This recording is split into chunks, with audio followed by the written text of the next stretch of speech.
কাতির বুনো মোষ শুনে রেখেছে শেখ শাহজাহান যদি কিছু করে থাকে সমাজের জন্য করেছে, মানুষের জন্য করেছে। তোর কোনো খতিয়ান আছে? শেখ শাহজাহান যদি কোনো মাদ্রাসা, কোনো স্কুল, কোনো মন্দির মসজিদ করে থাকে সমাজের জন্য করেছে। তুই একটা এরকম খতিয়ান দেখা। মাথা ঠান্ডা রেখেছি বলে দুর্বলতার সুযোগ নিতে যেও না। আর ও তো বলে বেরিয়ে যাবে। আয় না, ক্ষমতা থাকে। কাতির বুড়ো মোষকে চ্যালেঞ্জ করে বলছে, আয় সন্দেশখালী সিকিউরিটিবাসী, একবার সিকিউরিটি বাদ দিয়ে একবার সন্দেশখালী মাটিতে পা দিয়ে দেখা। গায়ে তোর জামা থাকবে না। বুনো সোর মির্জাফর বেঈমান, তোর গায়ে জামা থাকবে না। কোথায় বাতলা দিচ্ছিস রে? মানবতা দেখিয়ে আমরা মনে করি গণতান্ত্রিক দেশে রাজনীতি অধিকার সবার আছে। রাজনৈতিক দায়ী সিপিএম এখনো পর্যন্ত সন্দেশখালী পতাকা তুলতে পারে, বিজেপি পতাকা তুলতে পারে।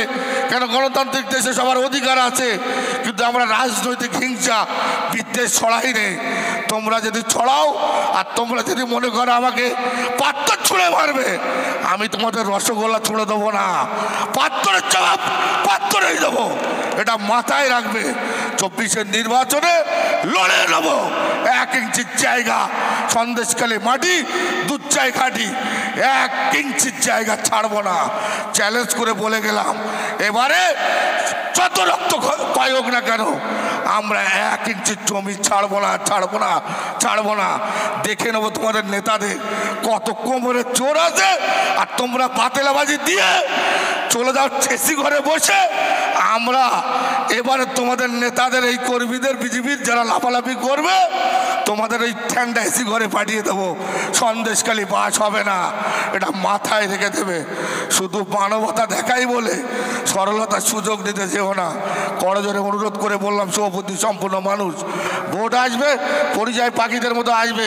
আর এই শুভেন্দুদের মতো লোকেরা এসে মিথ্যে ভাওতাবাজি দেবে। ভুল করে আমি ওর নাম ধরে ফেললাম, কাতির বুনো মোষ।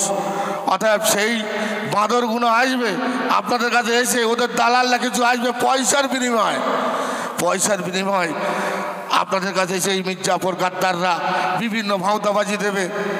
বলবে শাহজাহানকে এই করব, ওই শিবুকে এই করে নেবো, এই দেখে নেবো, ওর এই তথ্য পেয়েছি। আমি বলি, কাতির বুনো মোষ শুনে রেখেছে শেখ শাহজাহান যদি কিছু করে থাকে সমাজের জন্য করেছে, মানুষের জন্য করেছে। তোর কোনো খতিয়ান আছে? শেখ শাহজাহান যদি কোনো মাদ্রাসা, কোনো স্কুল, কোনো মন্দির মসজিদ করে থাকে সমাজের জন্য করেছে। তুই একটা এরকম খতিয়ান দেখা। তুই এরকম ত্যাগ স্বীকার করে দেখা। কোনো জায়গায় যদি জমি দান করে থাকিস এরকম একটা খতিয়ান দেখা। আর শুধু তোর তো পুঁজি, আমাদের পুঁজি হলো মানুষের আশীর্বাদ, আর ওর পুঁজি হলো কি? CBI R E D. CBI ED বাদে সাধারণের বাল তো দূরের কথা, একটা চুল ছেড়ে দেখা। বিজেপির দালালে কান খুলে শুনে নে। শুধু আমরা মানবতা দেখাই। কেন? আমরা সন্দেশখালীর মানুষ চ্যালেঞ্জ করে বলছি, আমরা সবসময় শান্তি চাই। ওই দালাল মির্জাফর বেঈমান, ওই কাতির সোরেদের কথা শুনে যদি লাফালাফি করো তাহলে আমাদের কিন্তু এবার দাঁত ভাঙা কিন্তু শুরু করতে হবে। মাথাটা গরম করাবে না। তাই করজোরে সবার কাছে অনুরোধ, এই বার্তা নিয়ে যাও যে যে মানুষটা মানুষের জন্য করে, মানুষের সুখ দুঃখের পাশে থাকে, মানুষ কিভাবে স্বনির্ভর হবে, কিভাবে মাথা উঁচু করে বাঁচবে, যে চিন্তা ভাবনা করে, তার নাম মমতা বন্দ্যোপাধ্যায়। অতএব তার হাতকে শক্ত করতে গেলে এই 24-এর নির্বাচনে বিজেপির দালাল না আসলে ছেঁটা না ছেঁটা আমরা প্রতি বছরে ছাড় দিই। এবারে শুনে রেখে দাও বিজেপির নেতারা, চ্যালেঞ্জ করে বলছি, এবার তোমাদেরকে শুলিয়ে তুলবো 24-এর নির্বাচনের পরে। আর চ্যালেঞ্জ করে বলছি, যাদের কথা শুনে লাফাচ্ছ আবার সরকারে আসবে। সরকারে আমরা তো আছি রে, আমরা তো ক্ষমতায় আছি, রাজ্যের ক্ষমতায় আছি, আমরা পঞ্চায়েত ক্ষমতায় আছি, আমরা জেলা পরিষদ ক্ষমতায় আছি, আমরা তো ক্ষমতায় আছি। আর তুমি আসবে অনেক দূরের কথা, তোমরা তো আছো, সাধারণ অনেক ছিঁড়ে দেখাচ্ছ। অতএব এইসব বাতেলা দিয়ে লাভ হবে না। সাধারণ একটা পশম সোজা করার যদি ক্ষমতা থাকে সিবিআই ইডি বাদে পুঁজিতে ওইটা সিবিআই আর ইডি এই ছাড়া পুঁজি নেই।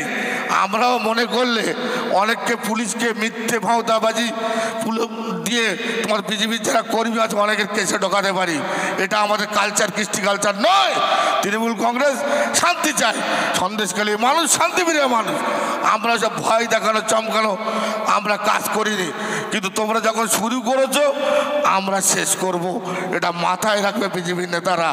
অর্থাৎ সেই জায়গায় দাঁড়িয়ে একেবারে আমরা যে শান্তি বজায় রেখে সেই শান্তি যদি কেউ বিঘ্ন ঘটাতে চাও আর এসে বাতেলা বসিরহাটে দিয়ে চলে যাবে আর এখানে লাফাবে, দাঁত কিন্তু আর একটা থাকবে না। আমরাও দাঁত ভাঙা শুরু করব। যেরকম খালি দাঁতে জন্মেছ ঠিক সাথে দাঁত না গালে থাকে সেই ব্যবস্থা আমরা করে দেবো।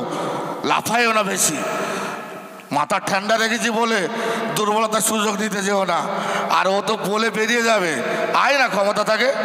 কাঁথির বুড়ো মোষকে চ্যালেঞ্জ করে বলছে আয় সন্দেশখালী, সিকিউরিটিবাসী একবার সিকিউরিটি বাদ দিয়ে একবার সন্দেশখালী মাটিতে পা দিয়ে দেখা, গায়ে তোর জামা থাকবে না। বুড়ো শর্মির জাফর বেঈমান, তোর গায়ে জামা থাকবে না। কোথায় বাতলা দিচ্ছিস রে? মানবতা দেখিয়ে আমরা মনে করি গণতান্ত্রিক দেশে রাজনীতি অধিকার সবার আছে। রাজনৈতিক দায়ী সিপিএম এখনো পর্যন্ত সন্দেশখালী পতাকা তুলতে পারে, বিজেপি পতাকা তুলতে পারে, কেন? গণতান্ত্রিক দেশে সবার অধিকার আছে। কিন্তু আমরা রাজনৈতিক হিংসা বিদ্বেষ ছড়াই নেই। তোমরা যদি ছড়াও আর তোমরা যদি মনে করো আমাকে পাত্তর ছুঁড়ে মারবে, আমি তোমাদের রসগোল্লা ছুঁড়ে দেবো না, পাত্তরের জবাব পাত্তরেই দেবো। এটা মাথায় রাখবে। 24-এর নির্বাচনে লড়ে নেব। 1 ইঞ্চির জায়গা সন্দেশখালী মাটি, দুধ চাই খাটি, 1 ইঞ্চির জায়গা ছাড়বো না। চ্যালেঞ্জ করে বলে গেলাম, এবারে যত রক্ত ক্ষয় হোক না কেন আমরা 1 ইঞ্চির জমি ছাড়বো না, ছাড়বো না, ছাড়বো না। দেখে নেবো তোমাদের নেতাদের কত কোমরে জোর আছে। আর তোমরা বাতেলাবাজি দিয়ে চলে যাও ছেসি ঘরে বসে। আমরা এবারে তোমাদের নেতাদের এই কর্মীদের বিজেপির যারা লাফালাফি করবে তোমাদের ওই ঠান্ডা এসি ঘরে পাঠিয়ে দেবো। সন্দেশখালী বাস হবে না, এটা মাথায় রেখে দেবে। শুধু মানবতা দেখাই বলে সরলতার সুযোগ নিতে যেও না। করজোরে অনুরোধ করে বললাম, সভাপতি সম্পূর্ণ মানুষ মমতা বন্দ্যোপাধ্যায় থাকলে আপনার এই সমস্ত প্রকল্পগুলো আপনারা পাবেন। মমতা বন্দ্যোপাধ্যায় থাকলে লক্ষ্মীর ভাণ্ডার থাকবে, মমতা বন্দ্যোপাধ্যায় থাকলে ফ্রিতে চাল পাবেন। আজকের আপনার বুকে হাত দিয়ে বলুন কি ছিল এই সন্দেশখালী? রাস্তাঘাট, পানীয় জল, বিদ্যুৎ কোনোদিন ভেবেছে ক্লাস 1 থেকে 10 পর্যন্ত ফ্রিতে? কোনোদিন ভেবেছে কন্যাশ্রী 25,000 টাকা? কোনোদিন ভেবেছে আপনার মেয়েটার উপশ্রী 25,000 টাকা? কে ভেবেছে? কোনোদিন ভেবেছে কৃষকদের কথা? যদি ভেবে থাকে তার নাম মমতা বন্দ্যোপাধ্যায়। আর ধাপ্পাবাজ একটা সরকার, সে বলে মমতা বন্দ্যোপাধ্যায় যখন কন্যাশ্রীতে বিশ্বের দরবারে 1 নম্বর জায়গায় গেল তখন কি হচ্ছে? বলে বেটি বাঁচাও আর বেটি পড়াও। বেটি বাঁচাও বেটি পড়াও প্রকল্প আমরা বাজেটটা দেখেছেন তো, 100 কোটি টাকা বাজেট শুধু প্রচার করার জন্য, শুধু ধাপ্পাবাজি ভাওতাবাজি। আজ পর্যন্ত মানুষের জন্য কিছু করেনি। আমরা 130 কোটি থেকে 150 কোটি মানুষ বাস করি। সামান্য 20 কোটি যদি মহিলা ধরি, 5 টাকা করে হলে 5 কোটি 100। সভাপতি সম্পূর্ণ মানুষ আপনারা বলুন তো, 5 টাকায় এখন একটা ক্যাডবেরি, একটা পানির বোতল, একটা ভালো বিস্কুটের প্যাকেট হয়? তাই ধাপ্পাবাজ সরকার, নরেন্দ্র মোদীর সরকার, বেটি বাঁচবে কি করে, বেটি পড়বে কি করে? শুধু মানুষকে ধাপ্পাবাজি, তোকাবাজি, ভাওতাবাজি দিয়ে চলছিস।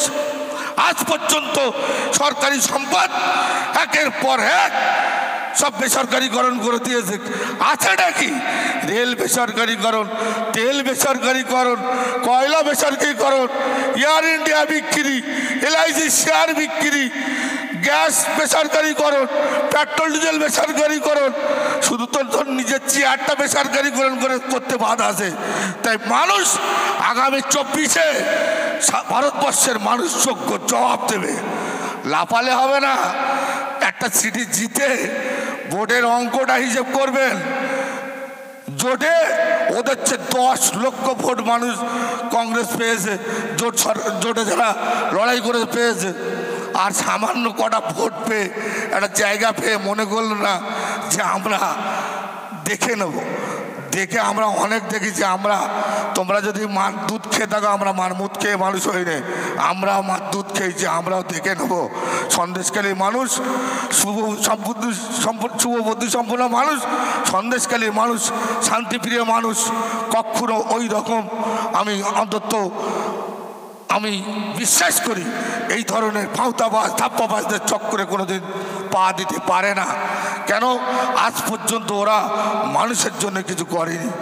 আমরা আইলা হোক, আমপান হোক, বুলবুল হোক, যশ হোক, মানুষের সুখ দুঃখে শেখ শাহজাহান, শিবপ্রসাদ হাজরা, সুকুমার মাহাতোরা, প্রসেনজিৎ গাঙ্গুলি থেকে লক্ষণ অধিকারী থেকে আমাদের যারা লিডার কর্মী সঙ্গে সঙ্গে ছুটে দৌড়ে মানুষের পাশে থাকি।